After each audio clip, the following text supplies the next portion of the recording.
Hello guys, welcome to Aimo's kitchen. Chow chow தானம்மா இது? ஆமாம், சௌச்சௌ. இது சௌச்சௌவில் நம்ம இன்னைக்கு கடையில் செய்ய போகிறோம்.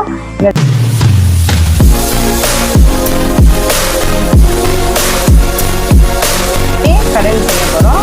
இந்த சௌச்சௌ வந்து தண்ணியில் இப்போ நம்ம ஊற வச்சிருக்கோமா? இல்லைடம்மா, கியூப்ஸாக கட் பண்ணி வச்சுருக்கேன். ஓகேம்மா. இது சிறுபருப்பு வந்து நான் 1/2 hour பிஃபோர் ஊற வச்சுருக்கேன். அட்லீஸ்ட் ஒரு 15 to 20 minutes ஆகுது ஊறணும். சரியா?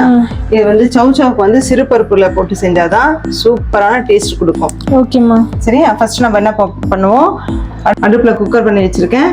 அந்த குக்கரில் நம்ம இந்த சிறுபருப்பும் அந்த தண்ணியும் சேர்த்துடலாம். சௌச்சௌவை பற்றி உனக்கு ஏதாவது தெரியுமாம்மா? தெரியுமா, சொல்லட்டேன் நான்? சொல்லுங்க. அதில் போட்டுறேன். ஓகேம்மா.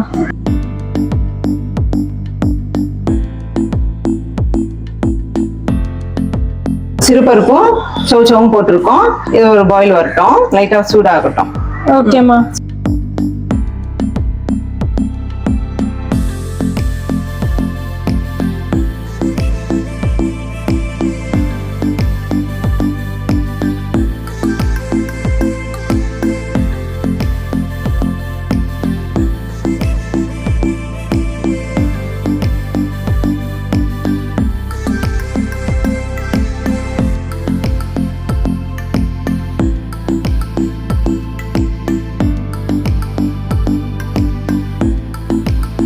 பேஷண்ட்க்கு ரொம்ப பெனிஃபிட்டாக இருக்கும். இப்போ நம்ம இதில் ஒரு 15 பூண்டும் 4 பச்சை மிளகாவும் போட்டுக்கிறேன்.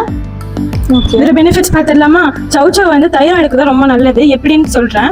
அதோடைய ஃபாலேட் அண்ட் விட்டமின் சி வந்து ரொம்ப அதிகமாக இருக்கனால தைராய்டுடைய செல்ஸ் எல்லாம் வந்து ரிப்பேர் ஆகி சீக்கிரமா க்ரோ ஆகிறதுக்குலாம் இது வந்து ஹெல்ப்ஃபுல்லாக இருக்கு. ஜிங்க், காப்பர் கண்டென்ட் அதிகமாக இருக்கனால தைராய்டுக்கு தேவையான அந்த ஹார்மோன் சுரக்கிறதுக்கு யூஸ்ஃபுல்லாக இருக்கு. அப்புறம் காய்ட்ரான்ஸ் வந்து இதுல கம்மியா இருக்கு.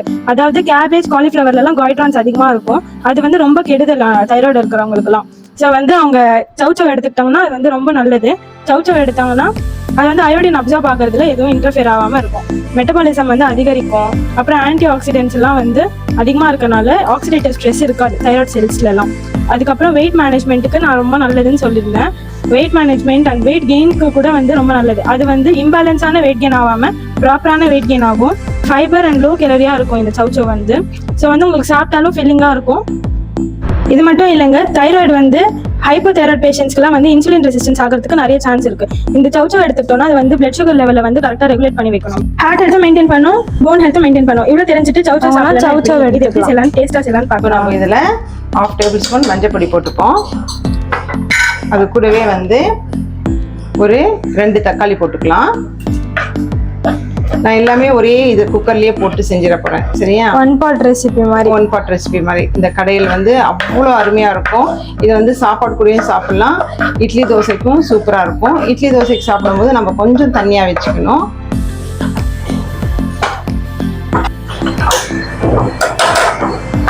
இப்போ இதுல நம்ம பெருங்காயமும் கொஞ்சம் போட்டுப்பேன்.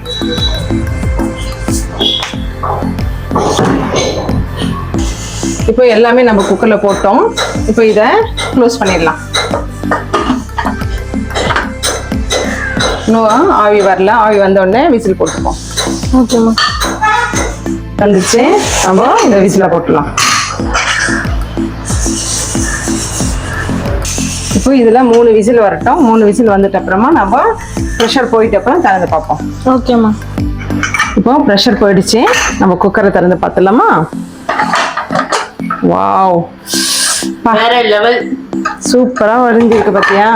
இப்போ நம்ம இந்த சௌச்சௌலாம் வந்து நல்லா வெந்திருக்கு. இதை ஒரு லைட்டா கொஞ்சம் மசிச்சுக்கலாம். வாவ், செம ஸ்மெல்லு. சௌச்சௌ வந்து ரொம்ப நல்லதுன்னு சொன்னாங்கல்ல, கொஞ்சம் மசிச்சுக்கலாம்.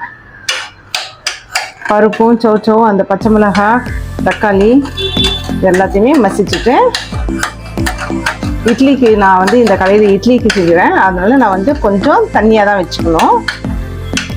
இதே வந்து சாதத்துக்குன்னா இந்த கன்சிஸ்டன்சி ஓகே. சரியா? இப்போ இதில் நான் சொன்னேன் இல்லையா, இட்லிக்குன்னா கொஞ்சம் தண்ணி ஊற்றிக்கிறேன். நான் சுடு தண்ணி தான் ஊற்றிருக்கேன். இப்போ இதில் உப்பு போட்டுக்கிறேன். ஃபஸ்ட்டே கொஞ்சம் நான் உப்பு போட்டேன், அது ஷூட் பண்ணும்போது எடுத்தாங்களா இல்லையான்னு தெரியல. இப்போ இன்னும் கொஞ்சம் உப்பு போட்டுக்கலாம். பாரு, இந்த கன்சிஸ்டன்சி இருக்கும். இதுதான் சௌச்சோ பாருங்க, ஒன்றும் பாதியமாக இருக்கணும். இப்போ இதுக்கு ஒரு நம்ம தாளிப்பு கொடுத்துக்கலாம். சரியா?